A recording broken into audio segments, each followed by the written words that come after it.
스위스 베른 유니버시티 대학교, 세계 각국에서 왔던 유학생들이 한데 모여 유학생의 밤이 열리고 있습니다. 세계 각국에서 온 학생들이 학교 생활과 더불어 자신의 나라에 대해 소개하는 시간을 갖고 있는데요. 그곳에서 프랑스에서 유학 온 한 학생이 한국의 김치를 가리키며 음식을 썩혀 만드는 고약한 음식이라며 비난하고 있었고, 각국에서 온 학생들은 그 말에 수긍하며 고개를 끄덕이고 있습니다. 그러나 그때 유일한 한국인이었던 한 여학생은 자신의 노트북을 켰고 단 한순간에 세계 각지에서 왔던 학생들의 입을 다물게 했을 뿐만 아니라 강당을 휘어잡아 버렸는데요. 대체 이 유학생의 밤 강당에서 무슨 일이 있던 것일까요? 오늘 사연도 시작해 보겠습니다. 안녕하세요. 저는 스위스 베른 유니버시티 대학교에서 정치 외교학을 공부하고 있는 에밀리아 비셔라고 합니다. 유학생들이 많은 대학에서 공부를 하다 보면 세상에는 참 다양한 나라와 인종, 문화가 존재한다는 것을 느끼게 돼요. 각자의 나라의 문화를 가지고 스위스를 찾는 유학생들을 보다 보면 배워야 할 점도 찾을 수 있지만 이건 절대 해서는 안 되겠다 하는 것들도 찾게 됩니다. 정치외교학을 공부하는 사람으로서 다양한 나라의 문화와 정서를 이해하는 것은 꼭 필요한 부분이기 때문에 저는 유학생들과 좋은 관계를 유지하고자 노력하고 있어요. 하지만 딱 한 가지 아쉬웠던 건 아시아계 유학생이 제 주변에 없었다는 것이었습니다. 그러던 중에 너무나 반갑게도 한국이라는 나라에서 온 유학생을 만나게 되었습니다. 유학생들과 유대감을 쌓는 것을 좋아하던 저는 이 한국인 유학생이 저희 베른 유니버시티 대학교 생활에 잘 적응할 수 있도록 도우미에 지원했어요. 친구와도 가까워지고 또 이렇게 하면 소정의 장학금을 받기도 했거든요. 처음 보는 한국인과 친해지고 장학금도 받고 일타이피였습니다. 한국인 유학생 은정이는 굉장히 유창한 영어 실력을 가지고 있었고 교수님의 말씀에 따르면 한국에서도 수재였다고 합니다. 한국 이름이 박은정이었어요. 그런데 이런 은정이를 별것 아닌 것으로 치부하며 무시하는 친구들이 있었는데요. 바로 저희 대학에서 공부하던 프랑스 학생들이었죠. 이 친구들은 첫날부터 은정이에게 시비를 걸었습니다. 은정이와 함께 학교에서 밥을 먹고 있는데 그 친구들은 정말 깜짝 놀랐다는 표정으로 달려와서는 은정이에게 인종차별적인 발언들을 쏟아냈는데요. 너네 나라 애들은 김치 없이는 밥도 못 먹는다는데 괜찮아? 혹시 냄새 때문에 민폐 끼칠까봐 못 가져온 거야? 하긴 김치를 썩혀서 만든 음식이라던데 냄새가 안 나는 게 이상하지 라고 말하며 헐뜯었죠. 저는 사실 이들이 이야기하는 김치라는 음식에 대해서는 잘 몰랐지만 이 친구들이 유치한 인종차별을 하고 있다는 건 알았습니다. 그래서 저는 그 프랑스 친구들에게 인종차별을 그만두라고 말했어요. 이런 소리를 들으면서도 은정이는 뭐가 그렇게 차분한지 내색하지 않고 자신의 식사를 이어가더군요. 프랑스에서 온 사브렐라는 자신이 눈을 찢고 조롱한 것도 아닌데 어떻게 인종차별이냐며 스위스에는 표현의 자유도 없냐고 하더라고요. 저는 은정이가 유학 첫날을 망친 것 같아서 괜히 미안한 마음이 들었습니다. 하지만 은정이는 눈 하나 깜짝하지 않더라고요. 처음 해외에 나와서 이런 인종차별을 당하면 당황할 법도 한데 그러지 않는 걸 보면서 제가 놀라기도 했었죠. 제가 위로하려고 은정이를 바라보면 은정이는 그저 미소로 저에게 답할 뿐이었습니다. 어느 날이었어요. 하루는 유학생의 밤이라고 해서 각국에서 왔던 유학생들이 모여 학교 생활에서 불편했던 점을 이야기하고 각자의 나라에 대해 소개하는 시간을 가졌어요. 당연히 프랑스 유학생 사브렐라와 한국인 은정이도 함께했죠. 사브렐라는 은정이가 무슨 말이라도 하면 물어뜯을 기세로 은정이만 바라보면서 히히덕거리고 있었습니다. 그게 너무 노골적이라서 보던 제가 다 민망하더군요. 각 나라의 음식 이야기로 주제가 넘어갔을 때 사브렐라는 이때다 싶었는지 프랑스 요리 자랑을 엄청나게 하기 시작했습니다. 프랑스 요리가 세계 3대 요리 중 하나라는 걸 아냐면서 말이죠. 사실 프랑스 요리가 유명한 건 모두가 아는 사실이었습니다. 요리의 디저트까지 미식의 나라라고 정평이 나 있잖아요. 그런데 나라 자랑도 적당히 해야 하는데 사브렐라는 적당히를 몰랐습니다. 계속된 음식 자랑에 지친 다른 학생들은 적당히 리액션을 하고 주제를 끝내려고 했어요. 학생들의 집중력이 떨어졌다는 걸 느꼈는지 사브렐라는 갑자기 한국에서 왔던 은정이를 저격하기 시작했습니다. 저희 학교에는 많은 아시아 계통의 유학생들이 있었지만 유독 저희 학과에는 아시아에서 왔던 유학생이 없었어요. 한국에서 왔던 은정이가 저희 반에서는 유일했었어요. 그렇다 보니 유독 은정이만 붙잡고 시비를 걸었죠. 그러면서 은정이를 지목하며 이 반에서 아시아는 너가 유일한데 너의 나라는 뭐가 유명하니? 음식을 일부러 상하게 만들어서 먹는 김치인지 뭔지 말고 또 있니? 라면서 그냥 궁금해서 그런 거라며 키득거리며 조롱했죠. 은정이가 그 말을 듣고 아무 말 안 하고 있자 사브렐라는 솔직히 아시아에서 가장 맛있는 음식은 중국과 일본의 요리 아니냐는 말을 하더라고요. 그러면서 특히나 중국의 요리는 프랑스와 마찬가지로 세계 3대 요리 중 하나라면서 그에 반해 한국의 음식은 보잘것없는 것이라고 했습니다. 혹여나 입안에 너가 유일한 아시아 사람이라 혹시 한국 음식 자랑할까봐 미리 말하는 거라고 했죠. 그러더니 요즘 한국 음식이 인기라는 소문이 돌던데 그건 아마 케이팝이나 드라마 때문에 같이 얼떨결에 나온 거품일 뿐이고 얼마 지나지 않아 사라질 유행 같은 거라고 했습니다. 그러면서도 반대로 중국 음식은 아주 옛날부터 역사와 전통을 가지고 세계 3대 요리의 이름을 올렸으니 한국과 질적으로 다르다고 말하며 한국은 아직 중국이나 일본을 넘지 못한 아시아 3등의 나라라고 말했죠. 그놈의 세계 3대 요리가 뭔지 말 한마디 할 때마다 세계 3대 요리를 외쳐대는데 시끄러운 앵무새 같았습니다. 그런데요, 실제 의외로 이 말이 다른 학생들에게는 먹혔습니다. 이 이야기를 하는 사람은 프랑스인이었으니까요. 학생들은 인터넷에서 한국 음식이 유명하다는 얘기는 들었지만 실제로 먹어보지는 못했다고 말했습니다. 한국 요리가 그렇게 유명하다면 한 번쯤은 한국 음식을 접해봤어야 하는 게 아니냐고도 했죠. 이런 시시비비가 반복되자 유학생의 밤 토론장은 뜬금없는 아시아 국가들을 평가하는 자리가 돼버릴 정도로 열기가 달아올랐습니다. 심지어 모든 학생들이 이에 동조하며 이야기가 나오기 시작했습니다. 물론 은정이 편에 서서 한국을 지지하는 친구들도 있었습니다. 그 친구는 자신은 사브렐라가 말하는 중국인들을 만난 적이 있었다고 했죠. 관광지에서 중국인들을 만났는데 그들은 새치기를 밥 먹듯이 하고 성당같이 침묵을 지켜야 하는 곳에서 큰 소리로 떠들기까지 했으며 쓰레기를 아무데나 버려서 눈살이 찌푸려졌다고 하더라고요. 그 소리를 들은 사브렐라는 아니 잘 생각해보라면서 아시아에서 가장 큰 나라는 분명 중국인데 그런 중국이 그렇다면 과연 한국이라는 작은 3등 국가는 어떻겠냐고 하면서 원래 아시아 국가는 그런 수준이라고 말했습니다. 아시아 국가를 경험해봤던 친구들이 많지 않았던 터에 사브렐라의 말에 적극적으로 반대하는 의견을 내는 친구들은 없었고 결국 분위기는 사브렐라의 말이 모두 맞다는 것으로 결론 나려는 찰나였죠.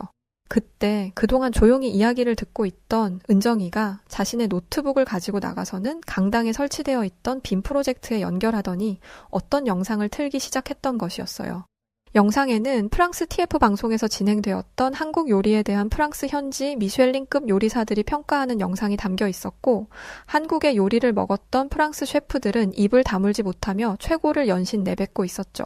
그동안 입으로만 떠들던 사브렐라와 다르게 한국에서 왔던 은정이는 조용히 그들의 말을 듣다가 눈과 귀로 모든 걸 보여주며 단 한순간에 유학생의 밤이 열렸던 강당을 휘어 잡아버렸습니다. 그날 이후로 사브렐라가 보여줬던 은정이에 대한 인종차별은 더욱 극대화된 것 같았어요. 아무래도 토론장에서 은정이에게 한 방 제대로 먹었으니 약이 잔뜩 오른 모양이었죠.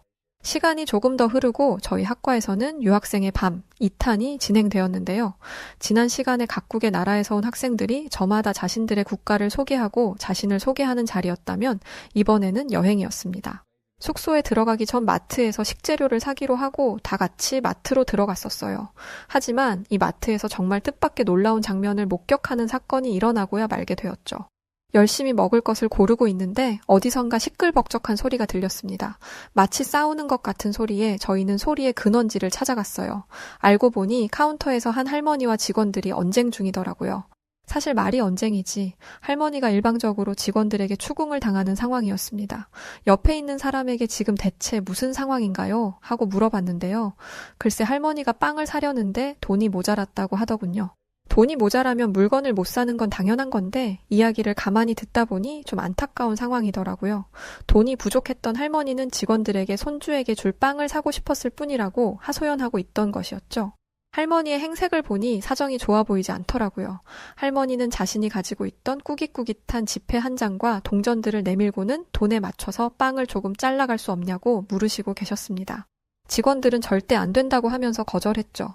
마트 직원들은 아니 돈이 없으면 마트를 오지 마셔야지. 왜 굳이 마트에 와서 곤란한 질문을 하느냐며 할머니 때문에 지금 다른 고객분들한테까지 피해가 가고 있다며 몰아세웠습니다. 그 모습을 지켜보던 사브렐라는 직원의 말을 듣고는 맞는 말이네. 지금 사람들 장보다 말고 아무것도 못하고 구경하기 바쁘잖아. 그러더니 옆에 있던 다른 친구들과 키득거리며 장난치며 다시 장을 보러 가더군요. 이들의 언성은 점점 높아져 갔고 분위기는 점점 과열되고 있었습니다. 직원들은 할머니가 빵을 품에 안고 주려고 하지 않자 강제로 뺏는 위협적인 행동을 하려고 했어요.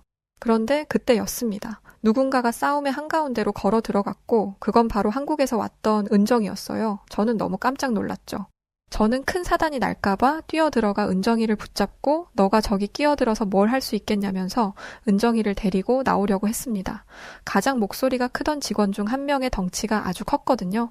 은정이는 아무리 그래도 그렇지 할머니가 물건을 훔친 것도 아닌데 이런 식으로 몰아세우는 것은 옳지 않다며 할머니의 편에 서서 직원들을 나무랬습니다.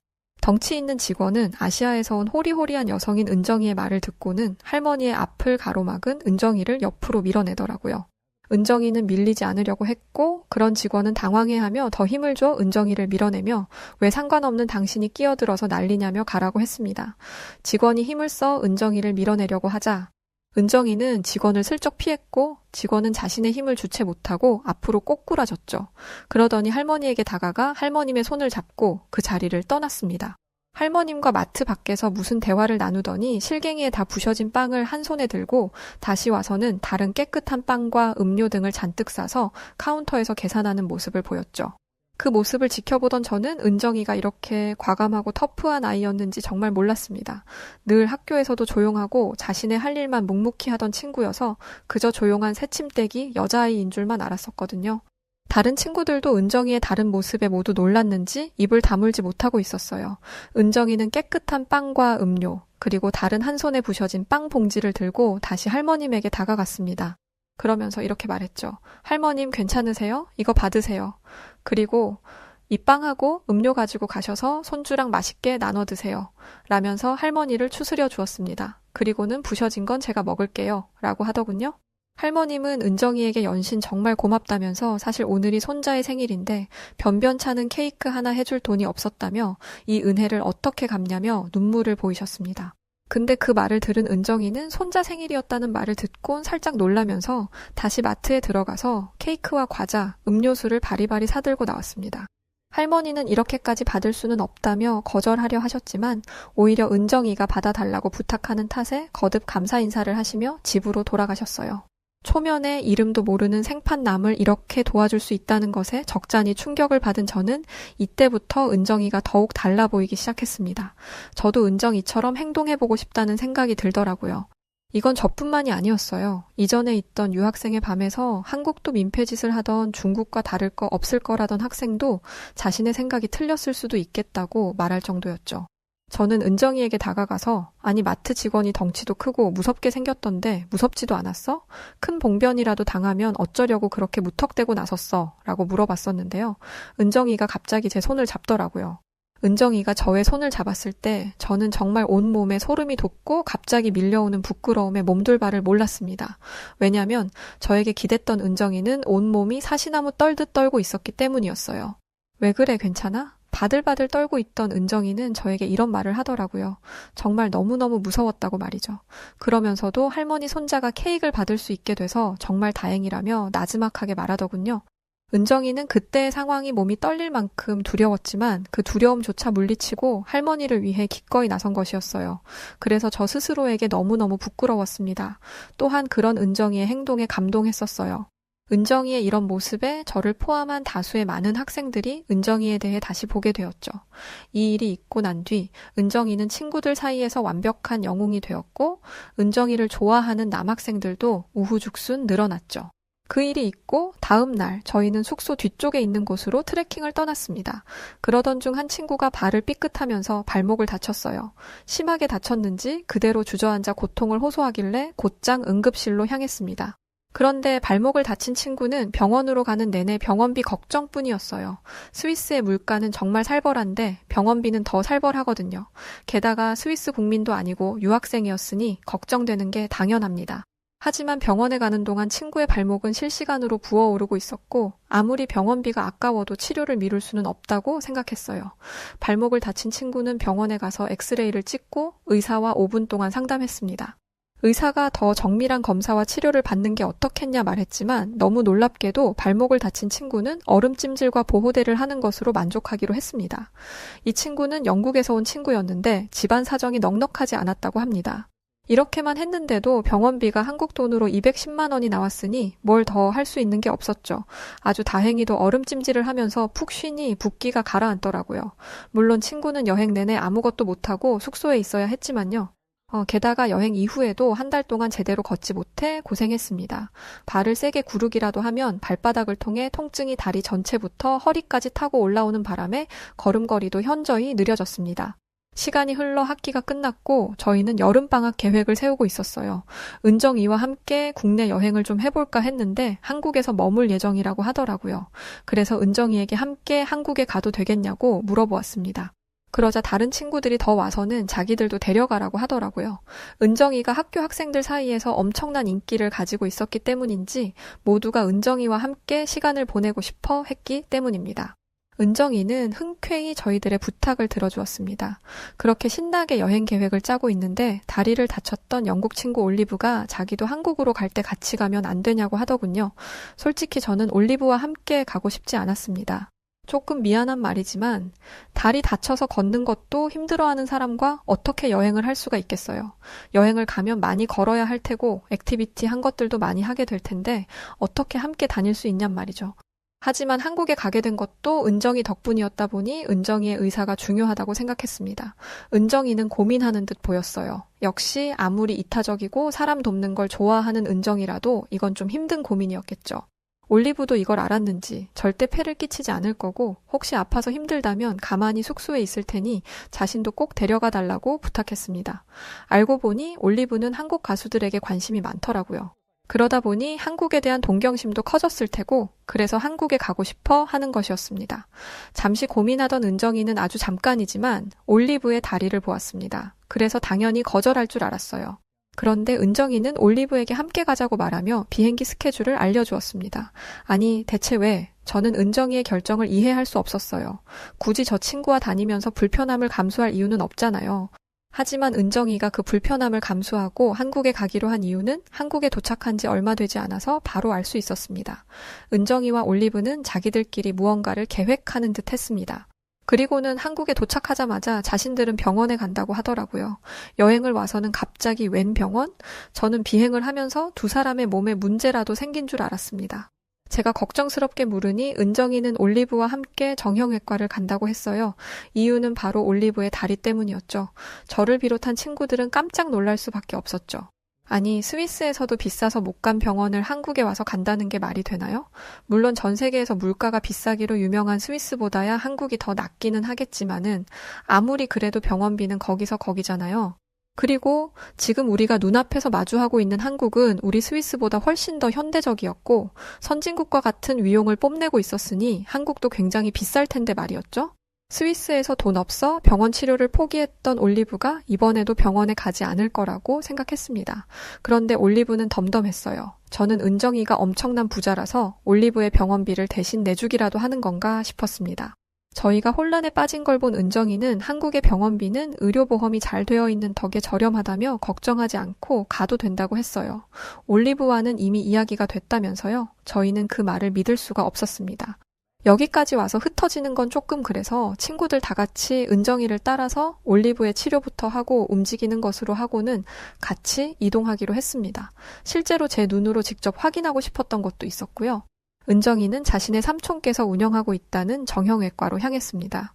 올리브는 가자마자 엑스레이를 찍었고 진료실에 들어가서 초음파까지 찍고 나왔습니다. 밖에서 기다리면서 대체 병원비가 얼마나 나오려고 저러나 걱정되었어요. 스위스보다는 싸다고 했지만 초음파까지 찍었으니 한국 돈 300은 넘으리라 생각했습니다. 저희는 그래도 은정이 삼촌이니까 좀 더 싸게 해주지 않을까. 아니 아무리 그래도 200은 넘겠지 라고 저희들끼리 나름의 계산을 하고 있었죠. 올리브의 다리 상태는 썩 좋지 않았습니다. 나이도 어린이 처음 다쳤을 때 조치를 취했다면 괜찮았을 텐데 병을 키웠다고 하더라고요. 올리브는 물리치료실로 들어갔고 저는 물리치료라는 걸 처음 들어봤어요. 그곳에서 무슨 치료를 하는지 궁금했지만 그건 안 된다기에 저희는 올리브가 치료를 받는 1시간 동안 밖에서 시간을 보냈습니다. 저희는 병원 건물 안에 있는 카페에 갔어요. 신기하게도 카페에서 공부를 하는 사람들이 있더라고요. 카페에서 일을 하는 사람들은 자주 보지만 공부를 하는 사람들은 처음 봤습니다. 웃기게도 이 모습을 보면서 한국의 문화가 우리와 많이 다르다는 걸 새삼 깨달았습니다. 그건 다른 친구도 마찬가지였는지 저희는 여행 온 기분을 만끽하며 여유롭게 커피를 마셨죠. 그런데 그때 공부하던 사람이 갑자기 자리에서 일어났습니다. 커피라도 받아오려나 했는데 그 사람은 갑자기 밖으로 나갔어요. 그러더니 창밖 너머에 있는 횡단보도를 건너더니 어떤 가게로 들어가는 게 아니겠어요? 아니, 주문한 걸 받으러 가는 것도 아니고 화장실을 가는 것도 아니고 아예 밖으로 나가서 무려 횡단보도까지 건너다니, 심지어 그 사람의 자리에는 좋게 200만 원 후반은 되어 보이는 노트북과 아이패드, 그리고 가방까지 있었어요. 저희는 은정이에게 저 사람이 미친 것 같다고 어떻게 저런 강큰 행동을 하냐고 말했습니다. 그러자 은정이는 이런 광경을 보고도 아무 동요가 없었어요. 아, 저거 외국인들이 보기에는 당황스럽겠네. 괜찮아. 아무도 안 가져가니까 걱정하지 마. 저희는 믿을 수가 없었습니다. 만약 수상한 사람이 나타나서 그 사람의 물건에 손을 댄다면 저희가 대신 가서 그 사람을 잡겠다는 영웅 심리까지 생겼죠. 그런데 그 사람이 돌아올 때까지 그 누구도 물건에 손을 대지 않았어요. 딱 한 명, 그 사람의 외투에 손을 댄 사람이 있는데 손을 댄 이유도 어이없었습니다. 자기가 앉고 싶은 자리에 그 사람의 외투와 가방이 넘어와 있으니 그걸 살짝 밀어서 자리에 공간을 만든 것이었어요. 15분 정도 시간이 지났고 그 사람은 쇼핑백을 든 채로 카페로 돌아왔습니다. 저희는 입을 떡 벌리고 저희가 지금 본 것에 대해서 애써 이해하려고 했어요. 놀라운 것은 이게 다가 아니었습니다. 한국인들은 가방을 다 열어놓고 다니더라고요. 특히 여성분들 핸드백 지퍼를 열어놓고 다니던데 그러면 가방 안이 훤히 보입니다. 지갑과 핸드폰 등 중요한 물건들이 노출되어 있는데 그걸 그대로 보여주면서 다니는 거예요. 우리 스위스를 비롯한 유럽 국가에서 그런 행동을 했다가는 10걸음도 가지 못해서 모든 소지품이 털리고 말 것입니다. 친구들과 저희는 카페에서 SNS에 이런 한국의 카페 모습을 올렸는데요. 한국에 함께 오지 않았던 친구들은 SNS에 올렸던 소식을 접하고는 다들 놀랐는지 반응들이 폭발적이었죠. 마침 시간이 다 돼서 다시 올리브가 있는 병원으로 향했습니다. 올리브는 치료를 끝내고 발에 보호대를 찬 상태였는데 왠지 얼굴이 번들번들 거리더라고요. 물리치료라는 개념이 생소했던 저희는 올리브에게 무엇을 했는지 물었습니다. 올리브는 물리치료사들이 자신을 따뜻한 침대 위로 눕혔고 이불을 덮어주었으며 자신의 다리를 찜질했다고 했습니다. 마사지를 받는 듯한 노곤노곤한 느낌의 잠이 들었는데 깨어보니 치료가 끝나 있었다고 하죠. 솔직히 무슨 효과가 있을까 했는데 발이 훨씬 가벼워진 게 확실하다며 물리치료의 효과를 칭찬했습니다. 그리고 대망의 병원비 수납 시간. 저희는 이렇게 좋은 치료를 받았다면 병원비가 더 올라갔을 거라고 예상했죠. 간호사는 이렇게 말했어요. 엑스레이에 초음파를 하셨고 물리치료까지 받으셔서 이렇게 모두 하셨으니까 6만 6천 원 나오셨어요. 저희는 66만 원을 잘못 들었나 했습니다. 그런데 영수증에 찍힌 금액은 6만 6천 원이 맞았어요. 이게 끝이 아니었습니다. 여행하는 동안 매일 치료받으시면 많이 괜찮으실 거예요. 물리치료 받으시면 15,000원 정도 나오니까 참고하시면 되고요. 라는 거였죠. 아니, 이게 말이나 되는 상황인가요? 어떻게 이런 금액이 나올 수가 있죠? 한국 의사들은 전부 땅 파서 진료한답니까? 병원비 운영하는 데 드는 돈이 어마어마할 텐데 이게 말이 되는 건가요? 저희는 은정이의 말이 사실이라는 것을 깨닫고는 충격에서 헤어나오지 못했어요. 게다가 병원에서 처방해준 약을 받는 게 8,000원대더라고요. 이게 대체 무슨 상황인지 저희는 숙소에 돌아가는 내내 한국의 병원비에 대한 얘기만 했습니다. 호텔에 도착한 저희는 고단한 몸을 이기지 못하고 잠에 들었어요. 눈을 떠보니 밤 12시가 넘은 자정이 넘었더라고요. 문제는 배가 너무 고팠다는 것입니다. 호텔 룸서비스를 찾아봤더니 와인과 술 안주뿐이었고 식사를 할 만한 게 없었어요. 그런데 밖에 나갈 수 있는 상황은 더더욱 아니었습니다. 밤 12시가 넘은 시간이었으니까요. 그런데 갑자기 은정이가 옷을 입으라고 하더군요. 그래서 저와 친구들은 지금 옷을 왜 입고 있는 거냐면서 은정이에게 물었더니 밖에 나가자는 이야기를 했습니다. 저희는 지금 무슨 소리를 하는 거냐고 말이 되는 소리를 하라면서 말했습니다. 그러자 은정이는 자기가 말한 것 중에 거짓말이 있었냐고 말하더라고요. 배고프다며 치킨을 먹으러 가자 내가 살 테니까. 그러면서 어서 옷을 입으라는 말에 저희는 홀린 듯 옷을 주워 입었습니다. 저희는 잔뜩 긴장한 상태였어요. 자정이 넘은 시간 외출이라니 이건 완전 자살 행위였습니다.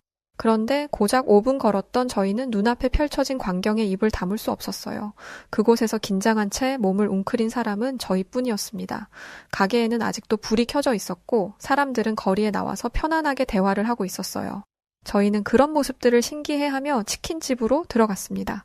은정이가 주문해준 대로 나왔던 치킨을 한 입 먹었는데 이건 말도 안 되는 맛이었습니다. 친구들도 모두 연신 감탄사를 연발하면서 이런 치킨은 처음이라며 놀랬죠. 이렇게 다양한 종류의 치킨이 있을 수 있다니. 저는 마늘을 정말 싫어하는데 이 마늘 치킨은 여행 내내 먹어도 안 질리겠더라고요. 은정이는 치킨에 맥주까지 시켜주었는데 이 맥주와의 조합이 정말 죽였습니다.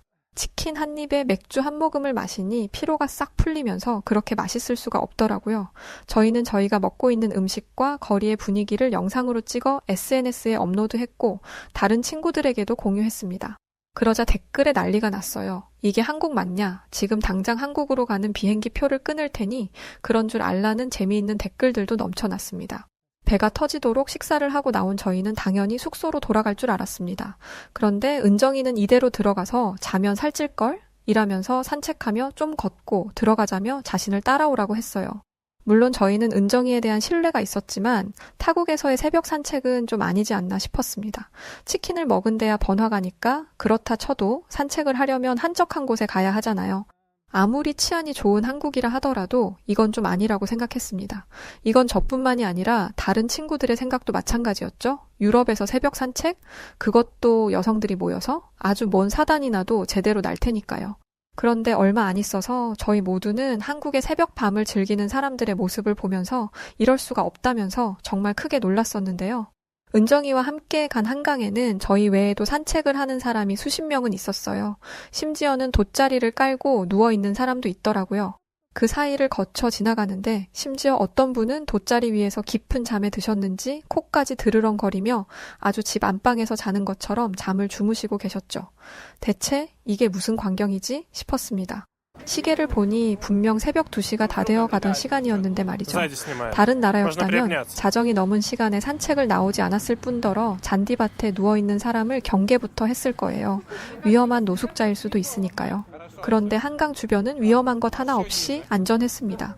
저희는 생전 처음으로 자정이 넘은 시간에 그것도 밖에서 심지어 타국에서 산책을 하게 되었습니다. 밤늦게 하는 산책은 선선하니 바람도 불고 여유롭고 좋더라고요. 그리고 며칠 뒤 한국에서의 생활이 조금 익숙해졌을 때쯤 사거리에서 길을 건너고 있었습니다. 그런데 리어카를 끌고 가던 한 할아버지가 넘어지시면서 그만 폐지가 쏟아지고 마셨어요. 그때 저희는 정말 놀라운 장면을 목격하게 되었는데요. 은정이는 고민조차 하지 않고 할아버지에게로 향했는데 저희가 놀란 건 수십 명의 한국인들이 너도 나도 할 것 없이 우르르 할아버지께 뛰어갔었기 때문이었죠. 초등학생으로 보이는 어린아이부터 남성, 여성, 연세가 있어 보이던 지긋한 노인분들까지 누가 뭘 할 것도 없이 길에 나뒹구는 폐지를 줍는데 도움을 주었습니다. 누군가는 할아버지를 일으키며 괜찮으시냐고 묻고 있었고 다들 아는 사람들인 것처럼 폐지를 주워다 리어카에 담고 있더라고요. 그런데 저를 더 놀라게 한 것은 한 고등학교 여학생의 용기 있는 행동이었습니다. 할아버지가 넘어진 곳은 사거리 한가운데였는데 그 학생은 도로에 서서 할아버지 쪽으로 오는 차들을 막아섰었기 때문이었죠. 저 가녀린 몸으로 교복을 입고 저런 용기 있는 행동을 하다니 저보다 훨씬 어린 학생이었지만 정말 존경스러운 마음이 들었습니다.